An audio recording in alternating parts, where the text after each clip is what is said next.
თავმჯდომარის რანგში დღეს მართავ პირველ ბრიფინგს და მინდა გაცნობოთ თქვენ და საზოგადოებას ჩემი გეგმების შესახებ. მარტიდან მომდევნო 100 დღის განმავლობაში გეგმავ 10 რეგიონში ჩასვლას, მექნება 10 გასვლითი ღონისძიება. ვაპირებ შევხვდე ჩვენი პარტიის წარმომადგენლებს, რაიონული ორგანიზაციების ხელმძღვანელებს, ჩვენს აქტივს, მოსახლეობას, რათა ადგილზე გავეცნო მათ საჭიროებებს, თავარი მიზანი ამ შეხვედრების რეალურად წინასწარ მომზადება არჩევნებისთვის, ჩვენი პარტია უნდა მოემზადოს არჩევნებისთვის. მოგესალმებით, ჩვენი გაცხადებული მიზანი არის, რომ მაქსიმალური შედეგი მივიღოთ ამ არჩევნებზე. ამის საჭირო არის მაქსიმალური მობილიზაციის გაკეთება, ჩვენი რესურსების, ჩვენი აქტივის მთლიანად მობილიზება, რომ მივიღოთ ძლიერი გამარჯვება და ძლიერი შედეგი ამ არჩევნებზე. მე გავიმეორებ ჩვენს მიზანს.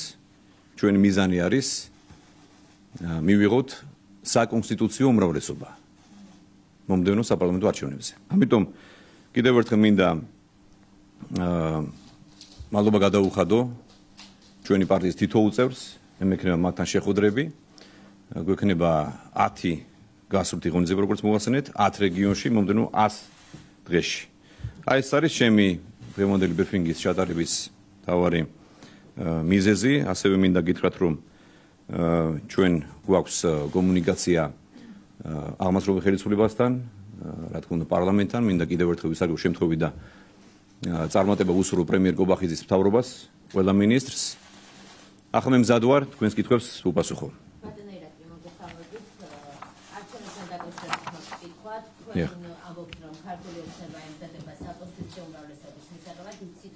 ოპოზიცია ემზადება კოალიციას. დასაგებად.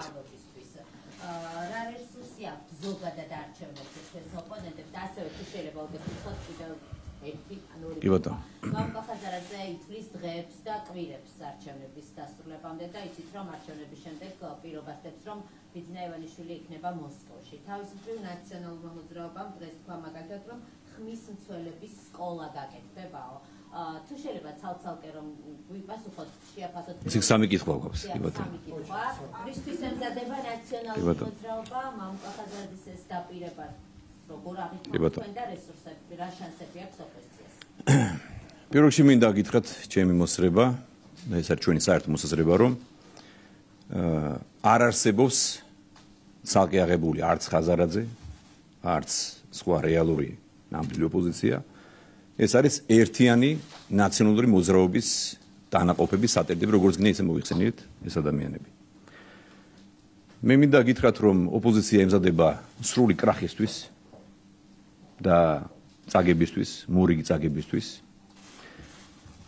როცა ჩვენ საუბრობთ ოპოზიციაზე, მინდა შევახსენოთ საზოგადოებას, რომ ჩვენ საუბარი გვაქვს ყველაზე ანტიეროვნულ, ანტიქართულ მოვლენაზე, რომელმაც ყველაზე დიდი უბედურება დამართ ჩვენს ქვეყანას, ეს არის აგვისტოს ომი და ოკუპაცია, 20% ჩვენი ტერიტორიით ჩააბარა რუსეთს და გაწირა ჩვენი ხალხი ამ ომისთვის. ამას გარდა თქვენ გახსოვთ, აღარ გავიმეორებ, ყველამ კარგად იცით, მათ მემკვიდრეობა, ეს არის წამება, არადამიანი მოპყრობა, საშინელი ტერორი და ამავდროულად. ამ ყველაფრის თანამონაწილე იყო ბატონი ხაზარაძე. მე აქვე მინდა მოგმართოთ თხოვნით ჟურნალისტებს, რომ როცა თქვენ საუბრობთ ისეთ პიროვნებაზე, როგორიც არის ბატონი ხაზარაძე, იგი უნდა მოიხსენოთ კრიმინალად. მე შეგახსენებ საზოგადოებას, რომ ბატონი ხაზარაძე არის გასამართლებული და თაღლითობაში იყო მხირებული და მას მიესაჯა და იგი სასამართლომ აღიარა როგორც თაღლითად.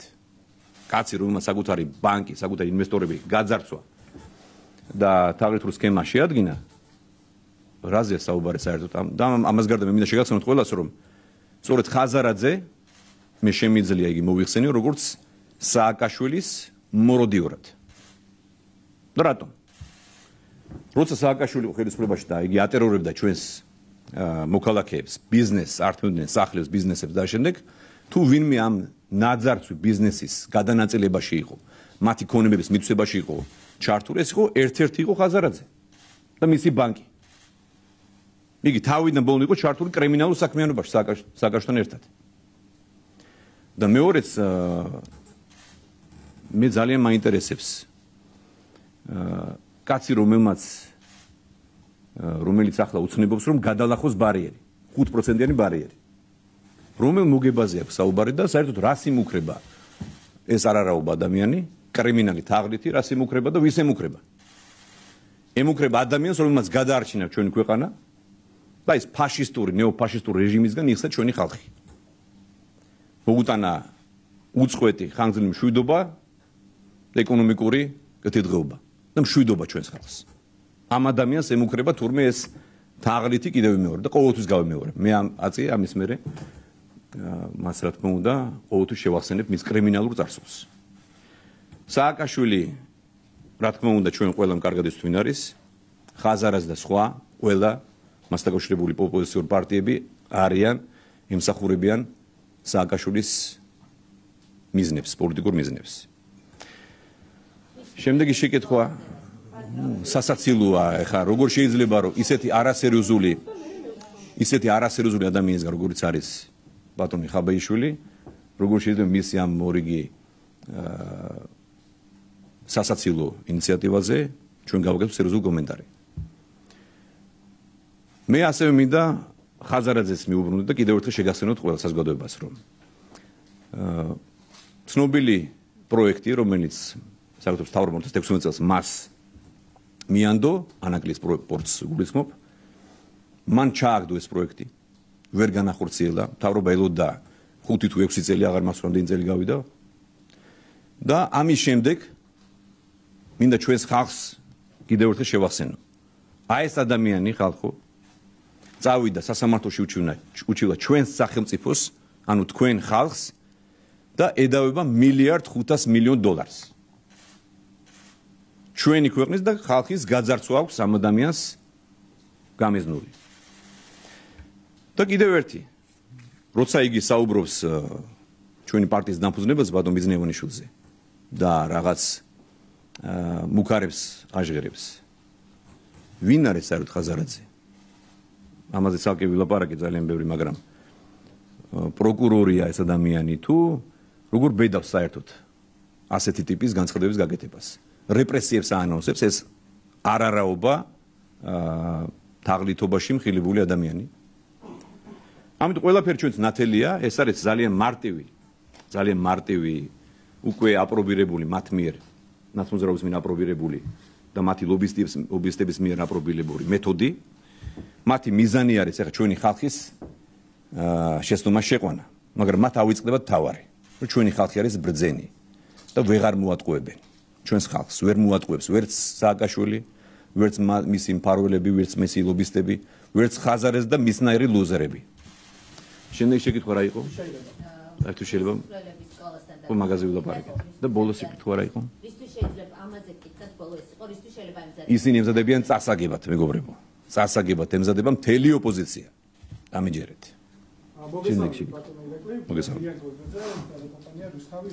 ოპოზიციურ პლანზე და კითხოთ და თქვენს რამდენიმე წუთით წინ ახსენეთ და კოლეგების თქვენი უმრავლესობის ლიდერები მართალი გუნდი და ყოველთვის საერთოდ საუბრობენ ახსენებენ ოპოზიციურ პარტიებს ნაციონალური მოძრაობის საფარ ქვეშ ნაციონალური მოძრაობის კოლგის ქვეშ თუმცა გარკვეული ოპოზიციურ პარტიები მაგალითად ლეილო გახარიელი პარტია საქართველოს წარმომადგენლები ამ მოსაზრებას არ ეთანხმებიან და ყოველთვის ცდილობენ დაამტკიცონ რომ ისინი დამოუკიდებელი თამაშის წესებით ასეთად თამაშობენ თქვენთვის არის თუ არა მისაღები და ეთანხმებით თუ არა ბატონი ირაკლი ამ ფორმულირებას რომ გარკვეული ოპოზიციურ პარტიები თუნდაც ახლა კანცლერი ნახსენები მოიაზრებიან ნაციონალური მოძრაობის პლანის დიდი მადლობა შეკითხვისთვის ჩვენ და საუბედუროთ მეგობრებო სამწუხაროდ არც ერთი ოპოზიციურ პარტია არ არის დამოუკიდებელი.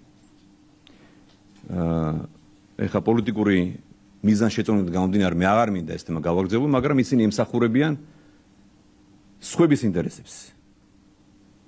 ოპოზიცია არ ემსახურება ქართული ხალხის ინტერესებს. ეს ეგრეთ წოდებული გაშლილი ნაციონალური მოძრაობა არ ემსახურება სახელმწიფოს ინტერესებს. ისინი ებრძვიან ქართული ხალხის ინტერესებს და ებრძვიან სახელმწიფოს ინტერესებს. ეხლა რაც შეეხება ოპოზიციის ტაქტიკას და ამაზე უკვე მოგახსენეთ. რა თქმა უნდა, ჩვენ საუბრობთ, რომ ოპოზიცია არ არის დამოუკიდებელი და არის ერთიანი. ჩვენ ამას დაკავშირებით გვაქვს კონკრეტული მტკიცებულებები და ფაქტები. გადახედეთ მათ ბიოგრაფიებს. ეხლა ვინ არის გვარამი არის დამოუკიდებელი და სხვა ცალკე მოთამაშე. თუ ხაზარაძე, ბანდიტი და სააკაშვილის მოროდიორი. თუ ვინ კიდევ ნიკამელია, თუ ხაბეიშვილი, თუ ვინ? რომელი ოპოზიციონერი არის დღეს დამოუკიდებელი საქართველოში? რომელი ემსახურება და რომელი ატარებს საკუთარ პოლიტიკას? არც ერთი მეგობრებო. ეს არის ჩვეულებ ძალიან მარტივია. ამას პატარა ბავშვი წაიგითხავს მათ ამ ქმედებას და მათ ტაქტიკას.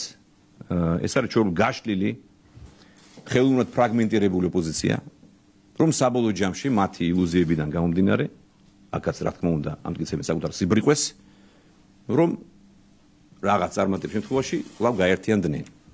ეს ნანახია ჩვენთვის.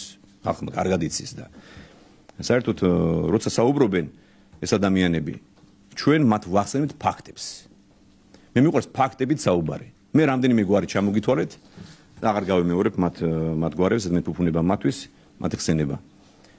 ეს ადამიანები იყვნენ და არიან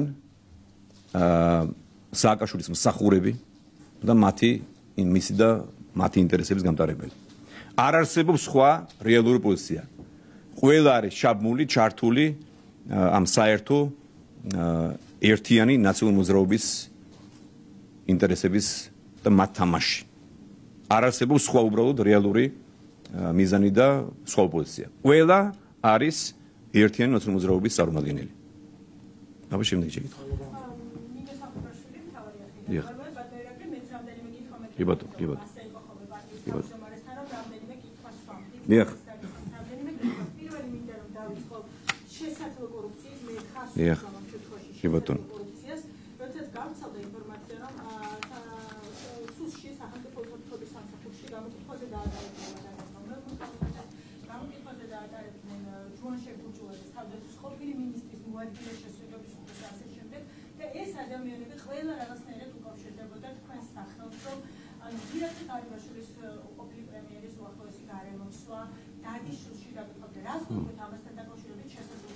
ეს არის სრული სიცრუე და მორიგი დემაგოგია, თქვენ ახლა ყვებით რაღაც ზღაპრებს, უყვებით ხალხს ზღაპრებს.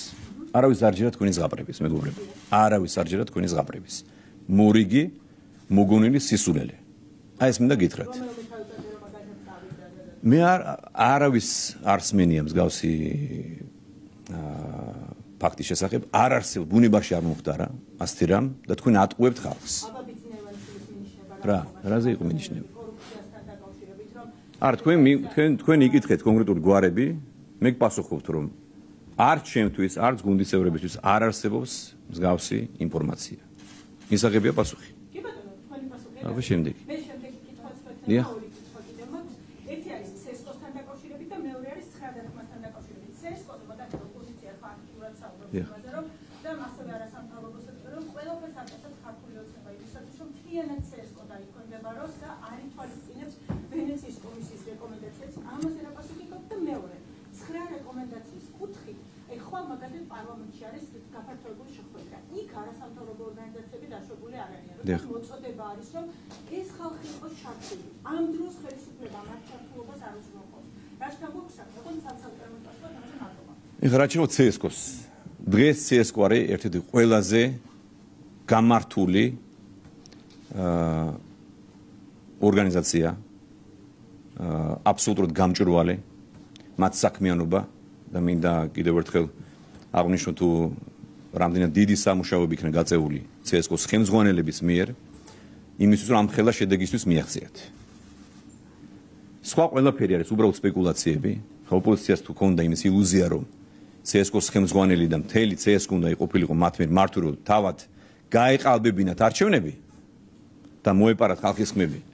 უკაცრავდა ამას რა თქმა უნდა არც ერთი ხელისუფლება არ დათანხმდება არასოდეს. იქ არის ყველაფერი არის ორგანიზებული კანონის შესაბამისად. ჩვენ კანონის საწინააღმდეგო არც ერთი ნაბიჯი არ გადაგვიდგამს. აქედან გამომდინარე თქვენი შეკითხვაც მე ვფიქრობ არის უბრალოდ პოლიტიკურად ანგაჟირებული და მოტივირებულია რომ რაღაც გააგრძელოთ ის ნარატივი რომელიც მომდინარეობს ოპოზიციისგან. არ არსებობს არც ერთი საფუძველი. რაც შეეხება 9 რეკომენდაციის შესრულებას. მე შეგახსენებთ 12 რეგომისიის შესრულების პროცესს და შეგახსენებთ საზოგადოება შევახსენეთ და თქვენ შეგახსენებთ რომ ოპოზიცია ეს რადიკალური ექსტრემისტული ოპოზიცია არ იყო ჩართული არც ერთი რეკომენდაციის შესრულებაში. მაშინ კითხვას გისვამთ თქვენ და რატომ არ უსვამთ თქვენ კითხვას ამ რადიკალურ ექსტრემისტულ ორგანიზაციას? რატომ არ მონაწილეობდნენ ისინი 12 რეკომენდაციის შესრულებაში? ჩვენი მიზანი ხომ იყო მიიღო კანდიდატის სტატუსი. რატომ არ მიიღეს მათ თავის დროზე მონაწილეობა?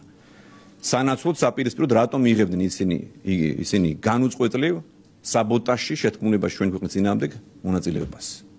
აი ეს არის თავარი კითხვა და ამ კითხვაზე უნდა დაწვოთ კითხვები და მათ არ უნდათ რომ მიიღო სახელმწიფოს კანდიდატის სტატუსი იმ მარტივი ილუზიური გათვლით რომ რაღაცას მოახდენდნენ. აი ეს არის რეალობა. ეხლა რაც შეეხება 9 ნაბიჯის შესრულებას, ამაზე იცით რომ ჯერ კიდევ გასულ თვეებში რამდენიმე თვის წინ ჩემი ხელმძღვანელობით გაიმართა ევროკომისიის ევროინტეგრაციის კომისიის სხდომა, სადაც ჩართული იყო პარლამენტიც და ჩვენ ერთობლივად შევემუშავეთ სამოქმედო გეგმა.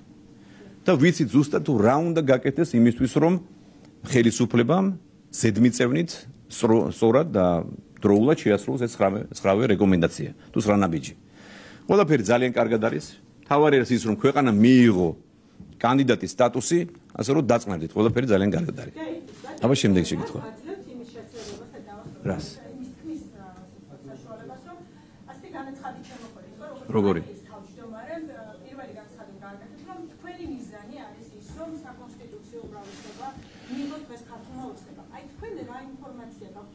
რამდენად მყარად არის დღეს ქართულებმა საიმისოდ რომ საკონსტიტუციო უმრავლესობა ანუ 113 ხმა მიიღოს დღეს პარლამენტში და ამდენი დეპუტატი გაიყვანოს ანუ ასეთი მხარდაჭერა აქვს გვაქვს აი რატომ მიუხედავად რისი ყველაფრისა ქართულმა ოცნებამ და ბიზნევანიშვილის ხელისუფლებამ ქვეყანას მოუტანა მშვიდობა უწყვეტი სტაბილურობა ეკონომიკური განვითარება კეთილდღეობა და ევროკავშირის კანდიდატის სტატუსი და რეალური დემოკრატია. დემოკრატიზაციის თვალსაზრისით ქვეყანამ განიცადა საოცარი ტრანსფორმაცია, მე გავიმეორებ. 10 წლიან ჭრილში ქვეყანა სოფლიოში ათეულში მოხდა დემოკრატიზაციის თვალსაზრისით. და რატომ არ უნდა გქონდეს ამაზე საუბარი ჩვენს ხალხთან? თქვენ გონიათ რომ ერთია ჩვენ რას უნდა ხალხმა ეს არ იცის და ხალხი გვიჯერებს ყველაფერს, რაც ვიტყვით? ხალხმა ეს ყველაფერი ნახა, დაიჯერა და მაგიტომ მიყვება უმრავლესობა, რა თქმა უნდა, არა ყველა. ჩვენი მოსახლე, ჩვენი ამორჩევის უმრავლესობა დიახაც ხარს უჭერს ქართულ ოცნებას. და ნორმალურად დღეს სამწუხაროდ, მინდა ვთქვა, კიდევ გავიმეორო. მეორე ალტერნატივა, რა ჩვენს ამორჩევას აქვს. აი რა აქვს მეორე ალტერნატივა? მეორე ალტერნატივა არის ისევ წამება, გაუპატიურება, საშინელება, სიკვდილი და ომი. აი ამას თავაზობს ნაციონალური მოძრაობა და სამწუხაროდ ყველა პარტია, მათ შორის ეს დაშლილი დაგსაქსული პარტიები არიან მიწებებული ამ პარტიასთან. ყველა მათ თამაშს თამაშობს. სხვა თამაში არ არსებობს. არსებობს ერთი ხელისუფლების ალტერნატივა, რომელიც არის მშვიდობა, სტაბილურობა და განვითარება, მათ შორის კეთილდღეობა და მეორე მხარეს არის უბედურება. თქვენ რა დაგავიწყდათ 2 წლის წინ რა დღეში იყვნენ. მათი მიზანი იყო აქ მეორე ფრონტის გახსნა. მათი მიზანი იყო უკრაინიზაცია. მათი მიზანი იყო ქვეყნის განადგურება. ჩვენ ამას არ დაუშვებთ, მეგობრებო. ჩვენ არ მივცემთ საშუალებას აი ამ ქვეყნის მოღალატეებს და მტრებს, რომ ქვეყანა მეორედ დაანგრიონ. შემდეგ შეკითხვა. დიახ. თქვენი წარმომიდგენთ თუ შეიძლება რომელი? დიახ.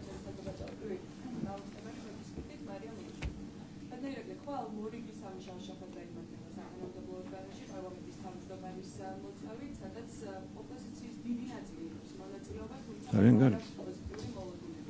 ერთადერთი პარტია ხდება ლეო, რომელიც ამ აუდიენციას არ დაესწრება, აი რა ხელშესახებ შედეგებს ელოდებით ამ შეხვედრების ფარგლებში და რამდენად ვეით რომ როგორც ამბობთ რომ აი თქვენი ოპონენტები იყვნენ არაკონსტრუქციულები მიმდინარე გასული წლის განმავლობაში და აი ახლაც ევროინტეგრაციის პროცესში აი ეს ერთი მეთება და კიდევ კითხავს თუ შეიძლება პრეზიდენტის მიუხედავად ვიზიტის მითხრით რომ შეაფასება და ასევე სალომე ზურაბიშვილი გაიფიქრება გაერთიანებული ოპოზიციის პრეზიდენტობის კანდიდატად. აი ეს საკითხიც რომ განვიხილოთ, ბოლო პერიოდში სალომე ზურაბიშვილის ანგარიშის გულისხმობ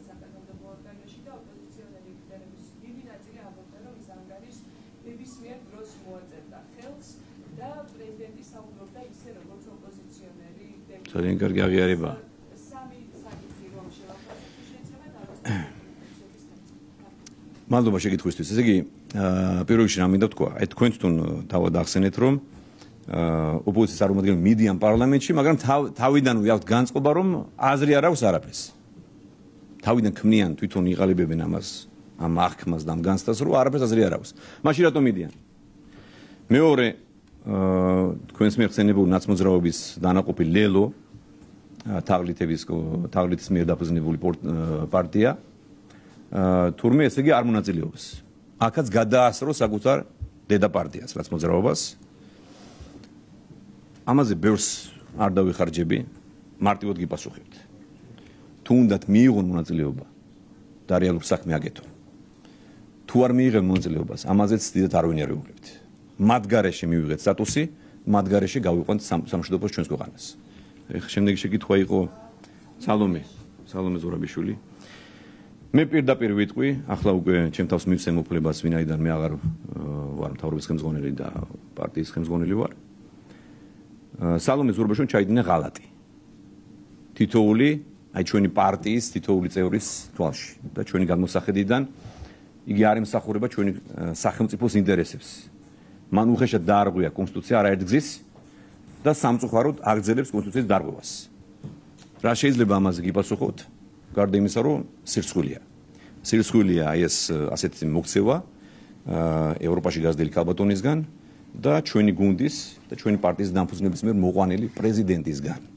აი ეს მე შევახსენო ქალბატონ სალომეს, რომ მის რეიტინგი იყო 1% და ბატონმა ბიძინეევანიშვილმა და ქართულმა ოცნებამ იგი მოიყვანა პრეზიდენტად. და ამის შემდეგ ამ ადამიანმა უღალატა როგორც ადამიანს, ასევე გუნდს, ასევე სახელმწიფოს ინტერესებს. მე სხვა შეფასება არ მექნება სალომე ზურაბიშვილზე. მისი ვიზიტიც, რა თქმა უნდა, ამის კიდევ ერთ დადასტურებაა. ყველაფერი არის შეფარული, მისი წინასწარ გახსოვთ კამპანიაც იყო, რა თქმა უნდა, ყალბი და ფარისეულური, მას არაფერი არ გაუკეთებია იმის, რომ ქვეყანას მიიღო კანდიდატის სტატუსი. მისი მიზანი იყო რაიმენაირად წაეღო აი ეს დიდი მონოპოლარი სტატუსი, რომელიც ჩვენ მოვიტანეთ ხალხისთვის, თქვენთან ერთად, ხალხთან ერთად, ჩვენ ხელისუფლებამ. მაგრამ რა თქმა უნდა, აქაც განიცადა ფიასკო. მან თავად აირჩია ეს გზა, მან თავად აირჩია დამდგარიყო რადიკალური ექსტრემისტული პოზიციის გვერდით და რა თქმა უნდა, მისი ხვედრიც იქნება შესაბამისი. ისიც იზეიმებს დიდ წაგებას ოპოზიციასთან ერთად. აბა შემდეგი. და დავასრულოთ. რა გითხო? გიპასუხეთ მე ნაწილობრივ უკვე. მე საერთოდ არ გამიკვირდება საერთოდ. მე ვეტყვით რომ ერთ-ერთი მიზანი მათი გეგმა ვიცით ჩვენაც არის, უნდათ რომ ვითომ ასე თქვათ არამთლად ნაცები და ვინა რომელი არ არის მათ ახლა ნაციონალი და რომელი არ არის მათ სააკაშვილის მართული მონა. უნდათ რომ ამ გაერთიანების ვითომ შუაშისტების ლიდერად მოავლინონ ქალბატონი სალომე ზურაბიშვილი. რა თქმა უნდა ეს არის ჩვეულებრივი გაშიფრული სქემა, ამას არავინ არ დაიჯერებს, არ დაიჯერებდა მანამდე, რა გააკეთა სალომე ზურაბიშვილმა მარტომ როგორც ინდივიდუალურმა პოლიტიკოსმა, პრეზიდენტობამდე, ეს შეგიძლიათ თქვენს არქივებში მოიძიოთ. შემდეგი. ფორმულა. ასე იგი.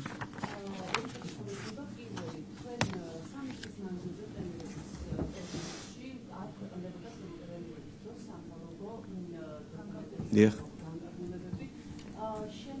ეს პრობლემური საკითხია. იქ რომ როგორ გიპასუხეთ. დიახ.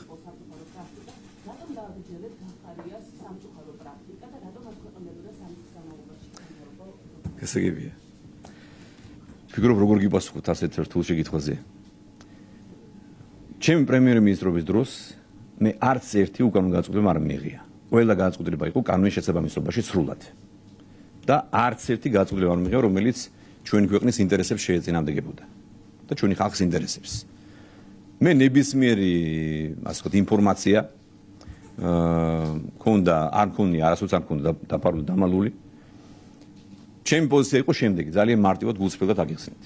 როდესაც მე მომმართავდა კითხვით, ყველაზე კორუმპირებული, ყველაზე დახურული ანტიევროპული ანტიქართული ხელისუფლების წარმომადგენლები, ყოფილი ხელისუფლების წარმომადგენლები, ნაცმოძრაობის და მათ სატელიტების წარმომადგენლები და ამა თუ ინფორმაციას ითხოვდნენ, მე მქონდა პროტესტი. და რაღაც, რა თქმა უნდა, ეს ყველაფერი პოლიტიკური იყო და ბუნებრივია ჩვენი რეაგირებაც იყო შესაბამისი. რა თქმა უნდა, ჩვენ პასუხს შემდეგ კანონის შესაბამისად ვიქცეოდით, მაგრამ მინდა გითხრათ, რომ ამის ვალდებულება არ არსებობდა რაღაც. ჩვენ დავიწყეთ მუშაობა მოგეხსენებათ, რომ არსებობს შესაბამისი საბჭო, ღია მმართველობის საბჭო და საქართველოს შეუერთდა ჯერ კიდევ ბატონი ბიძნეევანიშვილის პრემიერობის დროს შეუერთდა ამ ინიციატივას და სხვა შორის თქვენი ხელისუფლების წარმომადგენლები საერთოდ ძალიან შორს იყვნენ. რა თქმა უნდა, თქვენ ხართ ნაცმოძრაობის ტელევიზიის წარმომადგენელი. ისინი საერთოდ შორს იყვნენ ამისგან. დღეს ქვეყანა მინდა შეგახსენოთ ყველას და ჩემი პრემიერობის დროს მე ამაზე სიამაყით ვიტყვი ყოველთვის ბიუჯეტის გამჭვირვალობის კუთხით მსოფლიოში პირველ ადგილზე იყო საქართველოს ჩემი პრემიერ-მინისტრობის დროს. მთავრობის ეფექტიანობის დამთავრებინეთ, მთავრობის ეფექტიანობის კუთხით, მთავრობის კეთილსინდისიერების კუთხით, კორუფციასთან ბრძოლის კუთხით, ყველა მიმართულებით ჩემი მთავრობა, ჩემი პრემიერ-მინისტრობის დროს იყო მოწინავე პოზიციებზე. საუკეთესო პოზიციებზე. ნებავთ უსაფრთხოების რეიტინგებში რამდენიმე დღის წინ გამოქვეყნდა. ჩვენ ვართ საუკეთესო 10-ში და 20-ში.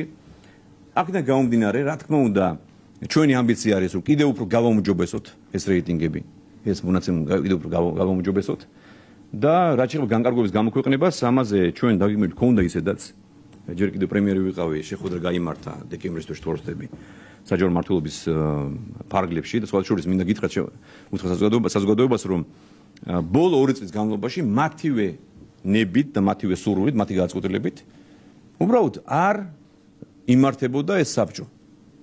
არ მონაწილეობდნენ.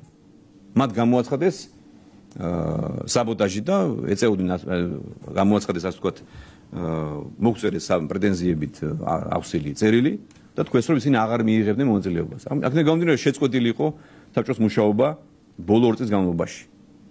ბოლოს განახლდა ეს დეკემბერში თუ არ ვცდები, დეკემბერში იყო თუ ნოემბერში იყო მიმოწერა და ეს პროცესი გაგრძელდება. ასე რომ მე მინდა საზოგადოებას შევახსენო, თქვენ წარმოადგენთ აი ფორმულა ტელევიზია, როგორ შეიძლება ფორმულა ლაპარაკობდეს დღეს კორუფციაზე და გამჭვირვალობაზე. თქვენ ხართ გასაგები. ნუ ნერვიულობთ. მაინც გიპასუხებთ. ეს ტექნიკური პროცესია. ტექნიკური ასეთი პრაქტიკა დამხდა მთავრობაში. მეც ეხლა დიდ რო არ დამიხარჯოს ამაზე. ეხლა მაგ პრაქტიკის შეცვლაზე. ჯერ ერთი არ არის რაღაც დადგენილი წესთა სტანდარტი საერთაშორისო, რომ გინდა თუ არა ყველა განკარგული უნდა გამოქვეყნდეს. ეს არის მანდატორული წესი, ეს არ არის. ეს არ არის მანდატორული წესი. ეს არ არის მანდატორული პრაქტიკა. ჩვენ დავამუშავეთ ძალიან ბევრი ქვეყნის მაგალითები, აიღეთ ეხლა ამერიკის შეერთებული შტატები, აიღეთ ევროპის სახელმწიფოები. თქვენ გონიათ რომ ეხლა ყველაფერი გამჭვირვალეა? როცა მოითხოვთ, არა, როცა თქვენ მაგალითად, როცა თქვენ მედია, რატომ არ ითხოვდით არასოდეს 3 წელი ვიყავ პრემიერი? რატომ ერთხელ შემახსენეთ, როდის მოითხოვეთ ამა თუ იმ განკარგულების ასლი? მე რა თქმა უნდა გაგიზიარებდით. თქვენ დაელოდეთ თქვენს რიგს. ეხლა შემდეგი. ეხლა მინდა დავასრულო. არა, თუ მე გიპასუხებ და მე დავამთავროთ რა. თქვენ წარმოადგენთ კეზერაშვილის ტელევიზიას. კეზერაშვილი არის კორუფციის, ელიტური კორუფციის ფუძემდებელი საქართველოში. სააკაშვილთან ერთად. როგორ შეიძლება თქვენ კითხვას სვამდეთ ჩვენი ხელისუფლების პირობებში კორუფციას დაკავშირებით? ეს ხომ ძალიან დიდი უსამართლობაა. აბა შემდეგ შეგიძლიათ დავასრულოთ რა. აბა მადლობა. რატომ გადაიფიქრეთ პრემიერობა, რატომ აღარ მოგიდათ? ამაზეც რომ გვიპასუხოთ.